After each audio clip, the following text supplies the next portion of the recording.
사도행전 22장 22에서 30절 말씀입니다.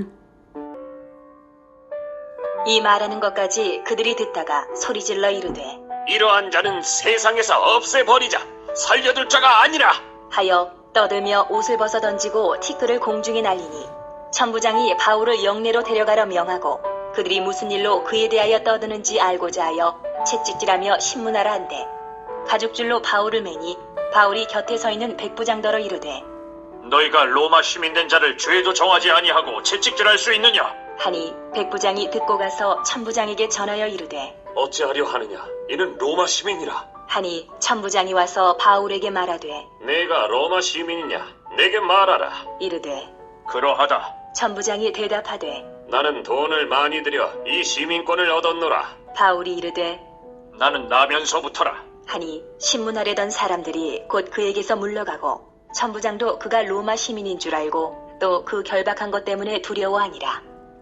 이튿날 천부장은 유대인들이 무슨 일로 그를 고발하는지 진상을 알고자 하여 그 결박을 풀고 명하여 제사장들과 온 공회를 모으고 바울을 데리고 내려가서 그들 앞에 세우니라.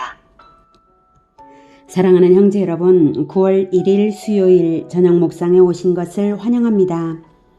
3차 전도 여행을 마치고 예루살렘에 온 바울은 유대인 신자들의 오해를 풀기 위해 성전에서 결례를 행하던 중에 유대인들의 모함과 선동으로 집단 폭행을 당했는데요.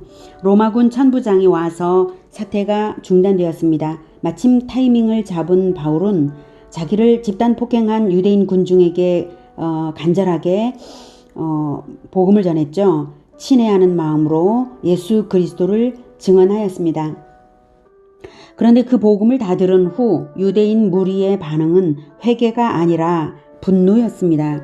22절 이 말하는 것까지 그들이 듣다가 소리질러 이르되 이러한 자는 세상에서 없애버리자. 살려둘 자가 아니라 하며 떠들며 옷을 벗어 던지고 티끌을 공중에 날리니.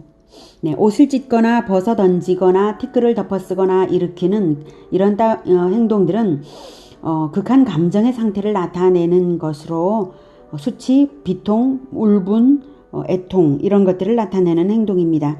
즉 바울이 신성모독적 행위를 한다고 보고 도저히 참아줄 수가 없다는 것이고 바울을 기필코 없애버리겠다는 표시죠. 그들은 진리를 듣고 자기들의 왜곡된 시선으로 판단하여서 바울을 신성모독자로 자기들은 진리의 수호자로 생각하고 있는 것입니다. 고정관념이 지독하게 고착화된 결과입니다만 그럴지라도 자기들의 그 언행 죽여버리자 이것이 진리대로가 아닌 것을 왜 깨닫지 못할까요?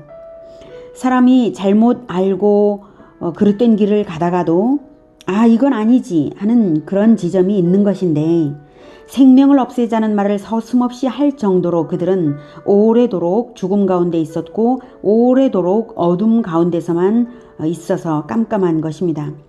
아니 구약 성경을 통해서 그리스도를 애초에 만난 적이 없었던 것이겠죠.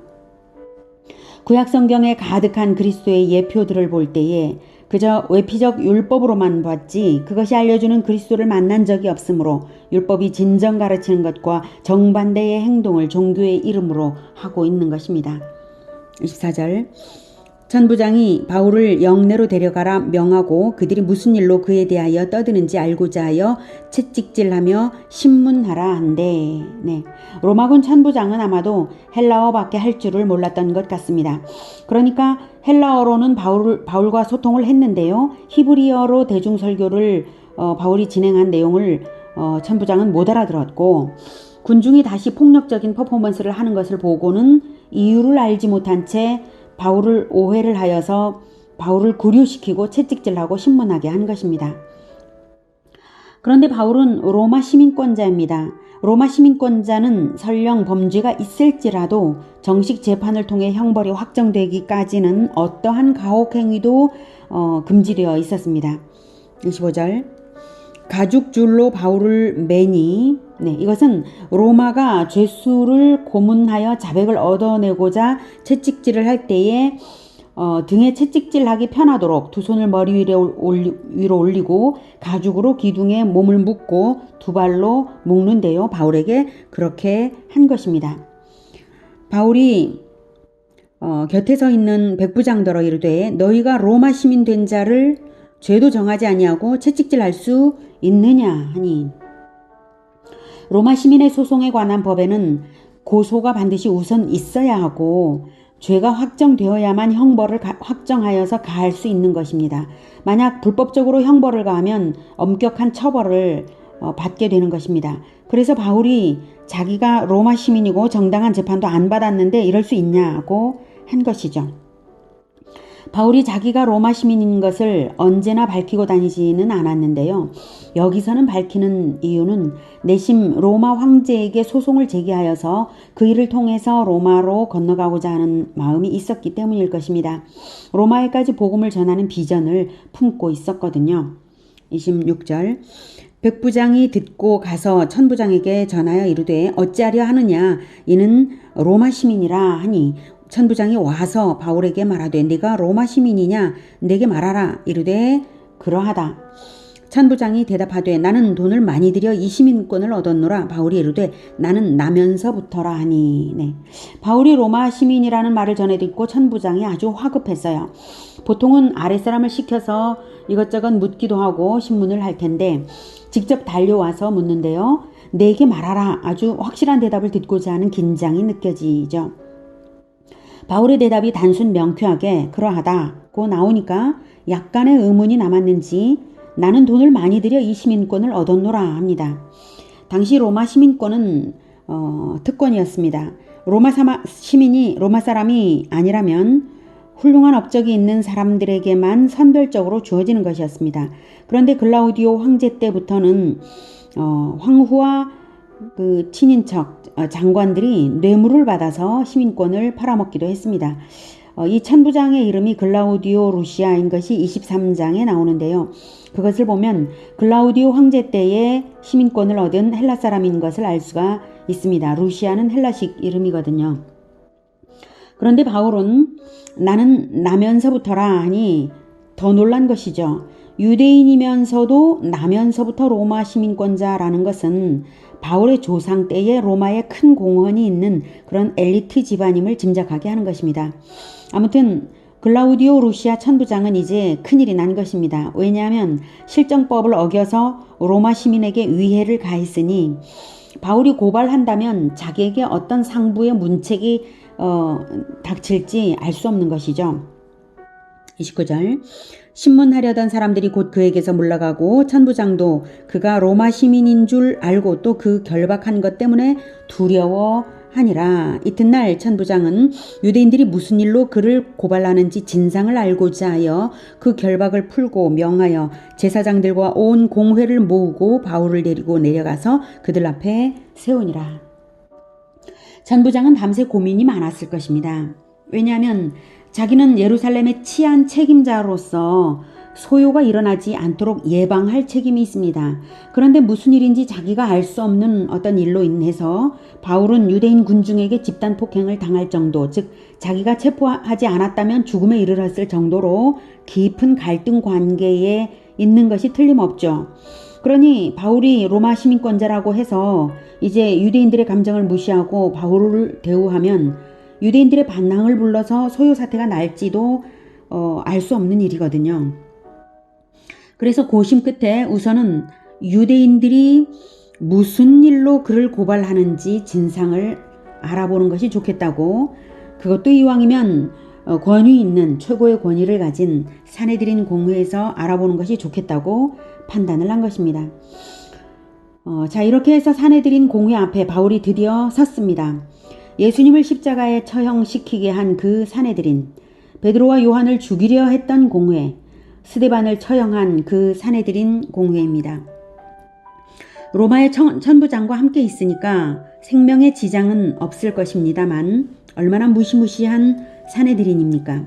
자, 그러나 여러분, 바울이야말로 이 날을 기다려왔을 것이 분명합니다. 왜냐하면 예수님께서 바울을 부르신 첫날부터 아나니아를 통해 분명히 알게 하시기를 사도행전 9장 15, 16절에 주께서 이르시되 가라, 이 사람은 바울은 내 이름을 이방인과 임금들과 이스라엘 자손들에게 전하기 위하여 택한 나의 그릇이라. 그가 바울이 내 이름을 위하여 얼마나 고난을 받아야 할 것을 내가 그에게 바울에게 보이리라 이러셨거든요. 임금들에게 전할 것이니 바울이 로마 황제에게까지도 갈 것이요 또한 이스라엘 자손들에게 전할 것이니 이스라엘을 대표하는 사내들인 공회 앞에 설 것도 충분히 짐작한 바 마음의 준비가 있었을 것입니다. 이미 본장에서도 자기를 집단 폭행으로 죽이려 한 미친 군중에게도 친애를 다하여 표현하면서 복음을 전하고자 부상당한 몸으로 층대에 서서 있는 힘을 다해 복음을 전한 바울입니다. 그토록 목숨도 아끼지 않으면서 복음 전도의 기회만을 찾는 바울인데 유대인의 대표들이 모인 이 자리가 그 얼마나 큰 기회이겠습니까? 바울로서는 기다리고 기다렸던 기회가 드디어 온 것입니다. 하나님은 바로 이때를 위하여 바울의 가문의 로마 시민권도 미리 주시고 바울의 모든 걸음을 인도하여 오신 것이라고 우리는 생각해 볼 수 있습니다. 하나님의 섭리 가운데 준비된 주의 종이 아닐 수 없습니다. 오늘은 자기의 조건을 사용하여서 어떻게든 복음을 위하여 기회를 찾아 선포하는 바울을 만났습니다. 상대방이 아무리 완악할지라도 완악한 상대일수록 더욱더 복음이 필요하죠. 주님께서 부르신 그 부르심의 표대를 향해서만 달려가는 사명자 바울입니다. 바울의 사명감과 지혜와 충성이 여기 이 땅에 있는 우리의 것이 되기를 축복합니다. 기도하겠습니다. 하나님, 우리는 바울의 시대와는 달리 너무나 평안한 시대에 복음을 전해도 아무런 어려움이 없는 시대에 살고 있습니다. 주님, 우리에게 이 자유를 주신 것을 감사합니다.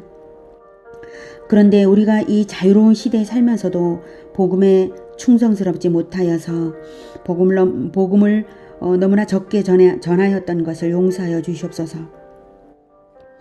이제 우리가 주의 복음을 전하기 위하여 우리도 세상으로 나아가고자 합니다. 주님, 우리에게 지혜와 성령의 충만함과 용기를 더하여 주시길 원합니다. 그리하여서 어디서든지 복음에 대한 상대의 반응이 어떠하든지 염려하지 말고 오직 복음을 충성심으로 전하는 그러한 우리가 되게 주님 도와주시옵소서. 복음을 전할 기회를 찾아서 열심히 찾아서 노력하며 복음을 기회를 찾아 전하는 우리 모두가 되게 주님 도와주시옵소서. 우리가 복음의 일꾼으로 살아가고자 합니다. 주님 인도하여 주시고 용기를, 지혜를, 충성심을 더하여 주시옵소서. 예수 그리스도 이름으로 기도드립니다. 아멘. 이어지는 시간은 개인 기도 시간입니다.